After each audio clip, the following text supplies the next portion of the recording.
নমস্কাৰ বেদিক এষ্ট্ৰলজি আছামৰ সকলো বন্ধু বান্ধৱীলৈ মই আন্তৰিক অভিনন্দন জ্ঞাপন কৰিলোঁ।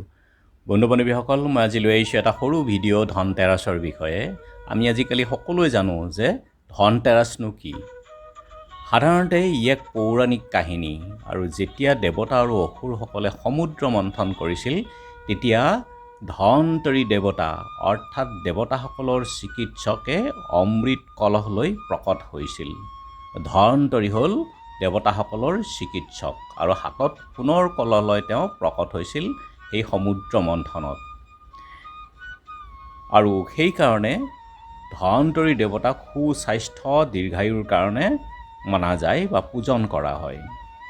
আৰু এই দিনটোতেই সোণ ৰূপ আদি মূল্যৱান ধাতুৰ অধিকাৰী কুবেৰ দেৱতাৰো দিৱস হিচাপে মনা হয়।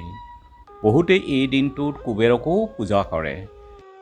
যিহেতু কুবেৰ হ'ল ধনৰ অধিপতি, ধনৰ ৰক্ষক, গতিকে এই দিনটো মানুহে ধন সোণ বাচন বৰ্তন ক্ৰয় কৰে বা মূৰ্তি গাড়ী আদি বহুতে ক্ৰয় কৰি ঘৰলৈ আনে। আৰু দীপাৱলীৰ দিনা ধনতৰী আৰু কুবেৰৰ পূজা কৰি ধনত ধান্য হয়। তাৰোপৰি ধনতেৰাছৰ দিনা কেইটামান বস্তু কিনিলে অতি শুভ মনা হয়। কিন্তু সকলো মানুহেতো সক্ষম নহয় সোণ কিনিবলৈ, যিহেতু আজি 1 তোলা সোণৰ দাম হ'ল 1,31,000 টকা। ঠিক তেনেদৰে ৰূপ ইত্যাদি বা মূল্যৱান বস্তু কিনিব নোৱাৰিবও পাৰে। কিন্তু সেই বুলিয়ে তেওঁলোকে ধনতৰী বা এই ধনতেৰাছটো মানিব নোৱাৰিব নেকি? নিশ্চয় মানিব পাৰিব। কিছুমান সৰু সৰু মূল্যৰ বস্তু কিনিও আপুনি একেই সুখ সমৃদ্ধি পাব। যেনে ধৰক আমাৰ দীপাৱলীৰ দিনা আমাক চাকি লাগে, গতিকে আপোনালোকে মাটিৰ চাকি কিনি আনক। আৰু দুটা ডাঙৰ মাটিৰ চাকিও কিনিব, লগতে এটাত আপুনি ঘি আৰু এটাত মিঠাতেলৰ চাকি জ্বলাই আপোনালোকৰ থাপনাত বা আপোনালোকৰ মন্দিৰত ৰাখক। আৰু বাকী সৰু সৰু যিবিলাক মাটিৰ চাকি আনিব সেইদিনাখন আপোনালোকে জ্বলাওক দীপাৱলীৰ দিনাখন।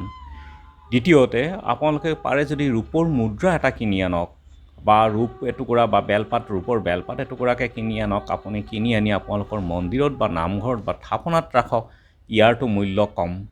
তৃতীয়তে আপোনালোকে যদি একেবাৰে নোৱাৰে, তাৰোপৰি আপোনালোকে ধৰক গোমতী চক্ৰ পোৱা যায় কৰিৰ দৰে দেখিবলৈ, যি আমাৰ মা লক্ষ্মীৰ প্ৰতীক আৰু এক প্ৰকাৰ কৰিয়েই হয়। হালধীয়া বগা এনেধৰণৰ গোমতী চক্ৰ থাকে, তাৰে আপুনি হালধীয়া বা বগা চক্ৰ 5টামান কিনি আনক। খুব বেছি কিমান হ'ব, 30 টকা 50 টকা। আৰু ইয়াক আপুনি হালধীয়া কাপোৰত বান্ধি পেলাই সেইদিনাখন পূজা থাপনাত ৰাখক। তাৰপাছত আপুনি এইখিনি নিজৰ ঘৰৰ আলমাৰীত ৰাখি থৈ দিয়ক। সুখ সমৃদ্ধি আপোনাৰ বৰ্তি থাকিব। চতুৰ্থতে সেইদিনাখন মা লক্ষ্মীৰ পূজা হয়। আচলতে আপোনালোকৰ থাপনাত বা মন্দিৰত বাতাচা আনি ৰাখক। ধনতেৰাছৰ দিনাখন আপোনালোকে অকণমান বাতাচা কিনি আনক।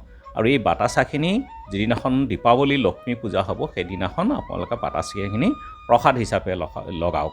আৰু এনে কৰিলেও সুখ সমৃদ্ধি পাবই আপুনি, সোণ ধন কিনাৰ দৰেই হয়। আৰু পঞ্চমতে আপোনালোকে কিনিব পাৰে 5টা কৰি কিনি আনিব পাৰে। কৰিও হ'ল লক্ষ্মীৰ প্ৰতীক, কাৰণ আগৰ দিনত কৰিক মুদ্ৰা হিচাপে ব্যৱহাৰ কৰিছিলে, গতিকে ইও ধন। গতিকে আপোনালোকে 5টা কৰি কিনি আনি নিজৰ থাপনাত বা দিৱালীৰ দিনাখন আপোনালোকৰ মন্দিৰত লগাই সেই কৰিকেইটা আপোনালোকে ভালদৰে ৰাখিব পাৰে, নিজৰ থাপনতে হওক বা আলমাৰীতে হওক। তাৰপাছত আপোনালোকে ধৰক শংখ কিনিব পাৰে। শংখ অতি শুভ, শংখ কিনাটোও ভাল। শংখ হ'ল লক্ষ্মীৰ ভাতৃ হিচাপে মনা হয়। গতিকে শংখ যদি আপুনি আনে লক্ষ্মীৰ আশীৰ্বাদ প্ৰাপ্তি হৈ থাকিব। দীপাৱলীৰ দিনা আপোনালোকে গণেশ আৰু লক্ষ্মীৰ লগতে শংখকো পূজন কৰিব পাৰে।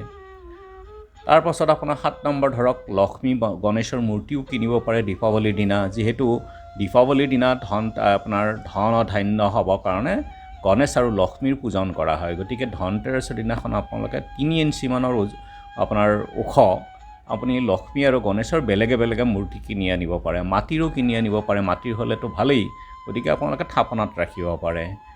অষ্টমতে আপোনালোকে ধৰক ঝাৰু কিনিব পাৰে। ঝাৰু হ'ল লক্ষ্মীৰ প্ৰতীক, গতিকে শুভতাৰ প্ৰতীক হ'ল ঝাৰু। গতিকে দীপাৱলীৰ দিনাখন আপোনালোকে থাপনাত বা আপোনালোকৰ মন্দিৰত পূজা পাতল কৰি ঝাৰুকো এটা ফুট দি পিছদিনাখনৰ পৰা ঝাৰুটো ব্যৱহাৰ কৰিব পাৰে চাফ চিকুণৰ কাৰণে। ঝাৰুৱে চাফ চিকুণ কৰি আমাৰ ঘৰখনক যিহেতু আমাৰ স্বাস্থ্যক সুৰক্ষা দিয়ে, গতিকে ঝাৰু লক্ষ্মীৰ প্ৰতীক, যি আমাৰ ধন ধান্যত সহায়ক হয়।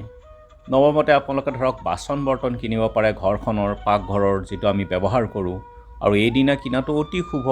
আৰু বিশেষকৈ যদি পানী ৰখা আচবাব হয়, যেনে বাল্টি ধৰক বা আপোনালোকৰ পানী ৰখা বৰ্তন, কিন্তু লোহাৰ কলহ বা লোহাৰ কেৰাহী ইত্যাদি কিনাটো অশুভ মনা হয়। আৰু দশমতে আপোনালোকে ধনিয়া অলপ, গোটা ধনিয়া অলপ কিনি আনিব পাৰে। গোটা ধনিয়াখিনিও আপোনালোকে পূজা মন্দিৰত বা আপোনালোকৰ থাপনাত লগাই পাছত আপোনালোকে এইখিনি ব্যৱহাৰ কৰিব পাৰে। আৰু বস্ত্ৰ কিনিব পাৰে, ধৰক নতুন বস্ত্ৰ কিনি আনিলে ধনতেৰছৰ দিনাখন, কিনি যিয়েই নহওক আপুনি যি পাৰে এখন চাদৰে হওক বা এটা চাৰ্টে হওক আপোনালোকে কিনি আনি সেইদিনাখন পৰিধান কৰি দীপাৱলীৰ দিনাখন পৰিধান কৰক, ই অতি শুভ মনা হয়।